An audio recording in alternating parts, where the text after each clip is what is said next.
Hello students, reaction to the video I am going to discuss the hydrolysis of amide. Before we move to the hydrolysis of amide, let me first explain the nomenclature of amides. So this is amine and this is amide. You can see the difference between amine and amide, just a carbonyl group. Similar things also we can observe alcohol and the ester. So here the difference between alcohol and ester is just one carbonyl group. Now amide can be three types: primary, secondary and tertiary. This is primary amide because nitrogen is connected with only one carbon. It's secondary amide, nitrogen is connected with 2 carbon. Tertiary amide, nitrogen is connected with 3 carbon. Now another type of amide is also possible, that is called cyclic amide. Cyclic amide is called lactam. This is a 3-membered cyclic amide, it's called alpha lactam. This is 4-membered cyclic amide, is beta lactam. 5-membered amide is gamma lactam and 6-membered is called delta lactam.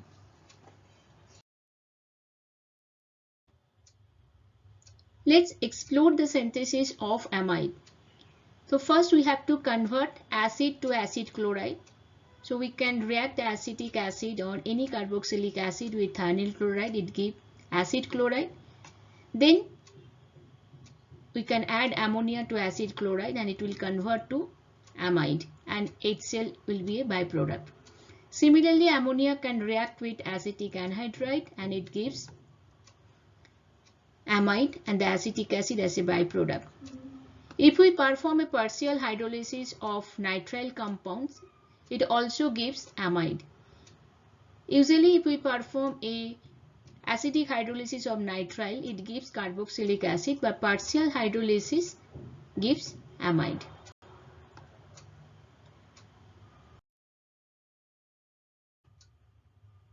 Now let's explain the hydrolysis of primary amides with aqueous acid. Now this is a primary amide. In presence of H+, oxygen lone pair attacks to H+, and it makes this carbon more electrophilic in nature. That's why the nucleophile can attack to the electrophilic carbon easily. So here nucleophile is water and oxygen is the nucleophilic center. So we are getting this intermediate, and here deprotonation takes place and this tetrahedral intermediate forms.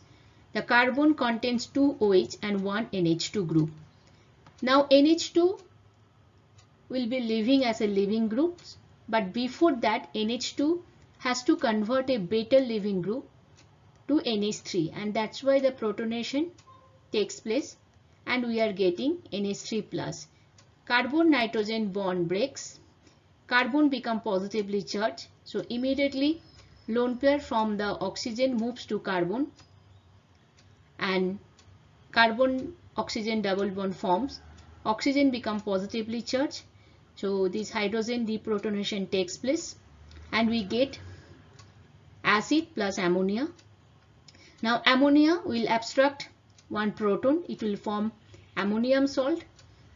So now ammonium will react with the acetic acid, it will give the ammonium salt of carboxylic acid.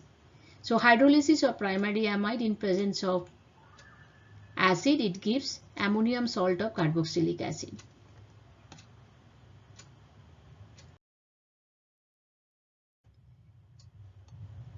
Similarly, if we perform acidic hydrolysis of secondary amide, it gives acid plus primary amine. So right hand side part will give methylamine, left hand side part will give acetic acid.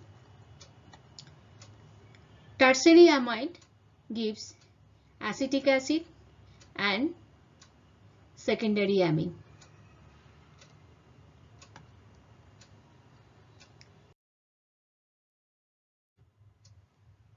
Usually in chemistry lab, acidic hydrolysis of amide is popular because basic hydrolysis is highly unfavorable.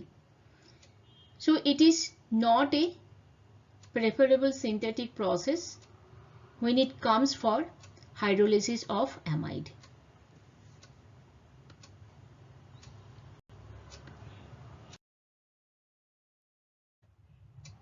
In this slide, I am going to discuss why hydrolysis of amides difficult than the hydrolysis of esters. This is ester molecule. Due to hydrolysis, it gives acid and alcohol. That means carbon-oxygen bond breaks. For amide hydrolysis, we get acid and amine. That means carbon-nitrogen bond breaks. Since the hydrolysis of amide needs more heating than the hydrolysis of esters, that means carbon-nitrogen bond is stronger than the carbon-oxygen bond in ester. Why such things are happening, we can explain by its resonating structure and the electronegativity difference of oxygen and nitrogen. So in ester, this oxygen lone pair undergoes resonance with the carbonyl carbon, and that's why carbon-oxygen bond gets a double bond character. Similarly, in the amide, nitrogen lone pair undergoes resonance with this carbonyl carbon, and carbon-nitrogen get a double bond character. Now oxygen is more electronegative than nitrogen.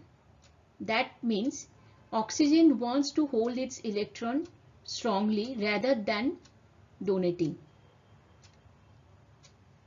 That means nitrogen lone pair can undergo resonance easily, and this carbon-nitrogen gets more double bond character than carbon-oxygen in the ester.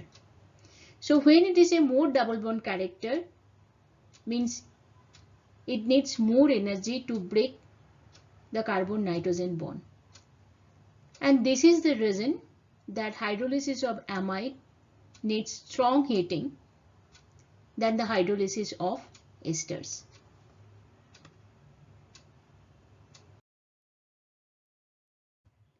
I hope the explanation is clear to students, and this video will be helpful to enhance your concept and also be helpful for your exam preparation.